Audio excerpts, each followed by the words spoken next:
Hey, I thought I'd give you guys a couple of tips on this whole thing because I think there are a couple of struggles. So I have one section that's almost done. I can show you how you can go further. One thing that people are confused about, I think, is how to go underneath to the next levels. So when you do the second layer, so let's say that this outline right here, that's the top level. You can see where I drew those first shapes. So here are some down here.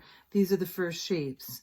And then there's a gap in between those shapes. That's like the top layer. So that gap actually between those shapes represents the top layer.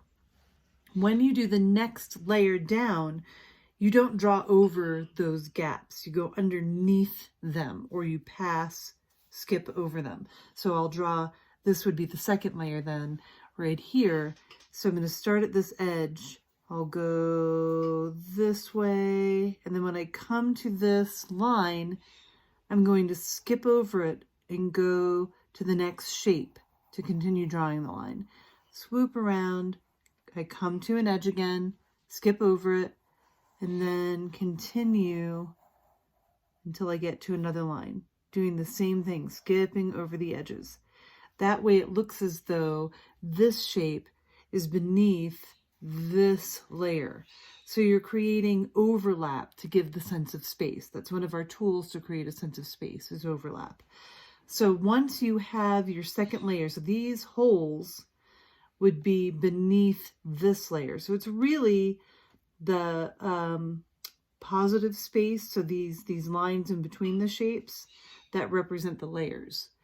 So this, in this particular area, this outline was the first circle or amoebic shape I drew. Then this funky shape right here that goes under this line, that's the second shape. This one right here, and you can see the little edge right there, is the third. So after I've done my shading to show that this is an edge all the way around my first set of shapes, then I'm ready to start adding these second shapes. And then I can show the shadow of that edge falling on the second shape. So here, where I just drew this second shape, I would have all of the shadows already drawn on here before I drew it. So I would do my shading on the shape, then draw the second shapes. Okay. Then after I have the second shapes drawn, I would do the same thing, drawing inside that edge. Okay, so it's really just a repetition of each one of those steps until it gets darker and darker as you go down. And to really define it, you can make those edges of the shapes a lot darker. And then kind of like your value scale, the deeper it gets in, the darker it gets. So that's what gives it the illusion of space.